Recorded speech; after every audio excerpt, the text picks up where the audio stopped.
임계점에 와 있는 기업이 있어요. 저는 2년 그 안에 결판 내실 것을 권유드립니다.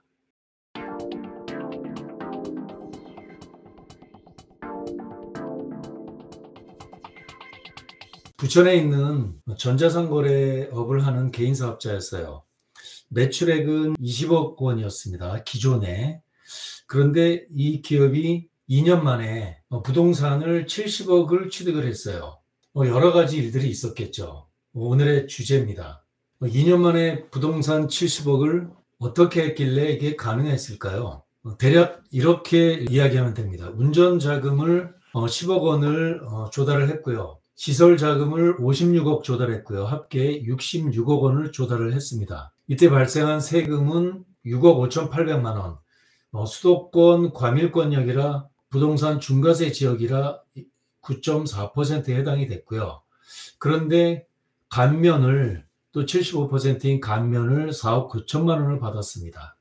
2년 만에 부동산 70억을 확보하면서 대부분의 자금 조달을 금융기관을 통해서 받았고 많은 세금이 7억 가까운 세금이 나왔는데 무려 감면을 5억 가까이 받았던 내용들. 그런데 어떻게 이런 게 가능하게 되었을까? 핵심이 있습니다. 첫 번째가 바로 법인사업자.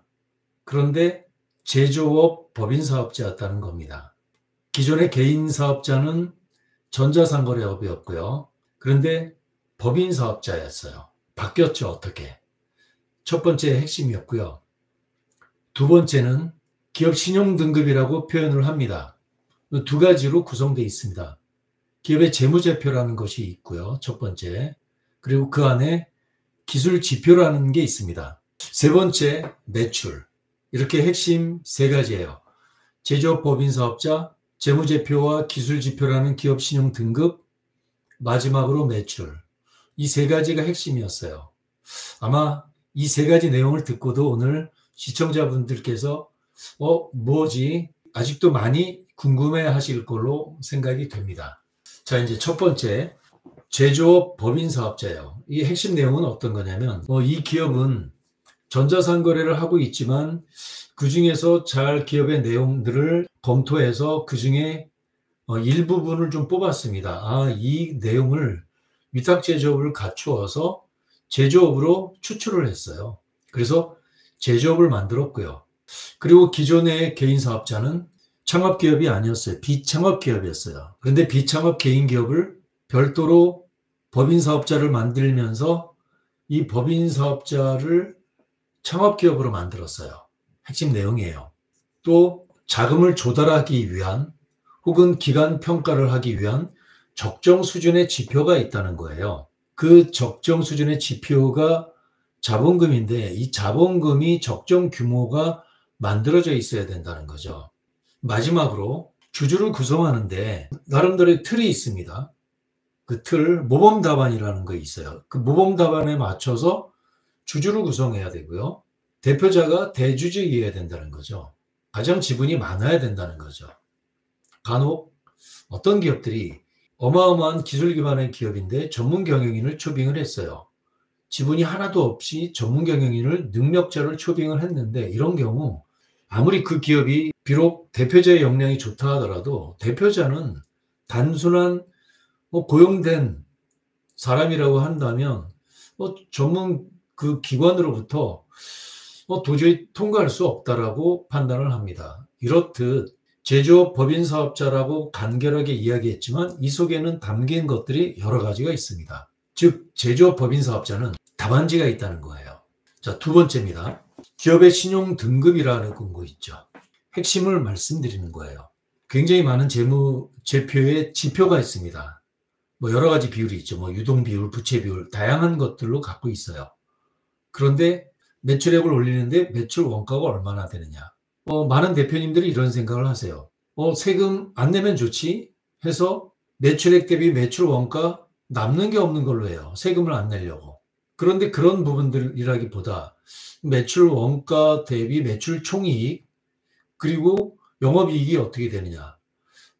만들어서 팔고 남아야지만이 성적이 좋은데 남지 않는 장사라고 봐서 세금을 하나도 안 내면서 뭔가 금융기관이나 정책금융기관들로부터 뭐 자금을 좀 빌려 쓰기를 희망하신다? 뭘 보고 하느냐 이거죠. 뭐 상환하는 능력이 별로 있어 보이지 않게 재무제표가 만들어진다면 이런 게 바로 재무제표의 작성 원리라고 생각하시면 됩니다.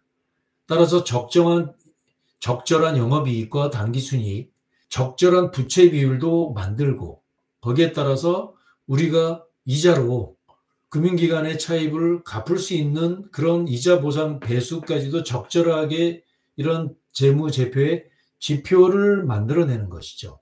그래서 이 재무제표는 금융기관을 통과하는 열쇠라고 생각하시면 돼요. 우리 은행도 있고요. 중진공 기보신보 정책금융기관도 있고 다양한 이런 금융기관들로부터 자금을 조달하는 통과 열쇠가 바로 재무제표인데 세금 안 내려고 재무제표를 아니면 그냥 누구한테 직원한테 맡기고 알아서 기장회계사한테 맡기고 이렇게 하기 때문에 굉장히 어렵게 된다는 거죠. 오늘 이 기업은 재무제표라고 하는 통과 열쇠도 의식적으로 계획적으로 했다는 거죠. 즉 어떤 얘기냐면 컨트롤 가능하다는 거예요. 기업 신용 등급을 결정하는 요소, 기술 지표입니다. 기업의 인증이라고 하는 거죠. 대부분 중앙부처에서 부여하는 장관이 수여하는 기업의 라이센스, 기업의 스펙이라고 보는 이 인증이라고 하는 것과 그리고 특허 있죠. 특허 실용신안 디자인 상표 등등등 이런 것들이 기술 지표입니다. 대표님 맘먹으면 할 수 있지 않나요? 물론 시간과 노력과 뭐 비용이 발생하겠죠. 세상이 뒤집어져도 할 수 있는 게 있고요. 할 수 없는 게 있어요. 근데 이건 어떤 걸까요? 할 수 있잖아요. 기술 지표인 인증 특허는 금융기관 통과 열쇠 2 저는 이렇게 부릅니다. 맘먹으면 가능한 컨트롤 가능한 일 이렇게 보시면 좋을 것 같아요. 제조업 법인으로 첫 번째 기업 재무제표 그리고 기업의 기술 지표라고 하는 인증 특허 마지막 세 번째 매출이라고 하는 것을 의무로 할 수만 있다면 다 할 수 있다고 생각하시면 됩니다. 뭐 다라고 해서 뭐 어마어마한 것이 아니라 계획한 것을 우리 전자상거래를 했던 우리 이 대표님이 했던 것처럼 대표님 가능합니다. 자, 기업으로 봤을 때 시기가 있죠. 어떤 시기가 있냐면 임계점에 와 있는 기업이 있어요. 임계점. 뭔가 방향을 턴해야 되는 임계점에 와 있는 대표님들 계시죠. 주변에서 법인 전환해야 된다라든가 이러면 성실신고 가야 됩니다라든가 혹은 뭐 여러 가지 있죠. 어떤 대표님이 생각하는 어떤 임계점이 있어요. 이제는 뭔가 큰 도약을 해야 될 때가 되지 않았나라고 하는 그런 대표님의 때가 있죠. 그런 임계점이 와 있는 대표님이 얼마 만에라고 하는 거였죠.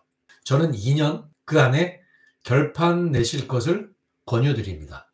때는 한참 기다려서 되는 것이 아닙니다. 너무 속전속결로 하는 것도 바람직하지 않습니다. 그래서 저는 2년. 오늘 노하우를 다 말씀드립니다. 왜 2년인가? 재무제표라는 것은 우리 기업의 성적표잖아요. 금융기관이나 대외기관에 나가는 우리 기업의 성적표예요. 재무제표가 적정선에 대표님의 컨디션에서 최고 등급을 받을 수 있는 그 기간이 저는 2년이라고 봅니다. 그리고 기업의 기술지표, 인증특허라고 하는 것, 기술지표 최고 등급을 맞을 수 있는 그 시간, 준비하는 기간 1년이면 됩니다. 1년. 또 매출을 우상향하는 그 시간 1년, 2년. 2년이면 됩니다. 금액 얼마? 10억에서 20억. 그래서 2년이라는 시간을 통해서 시중은행과 정책금융기관, 온갖 금융기관의 금융을 활용하는 최적점을 만들어내는 거죠.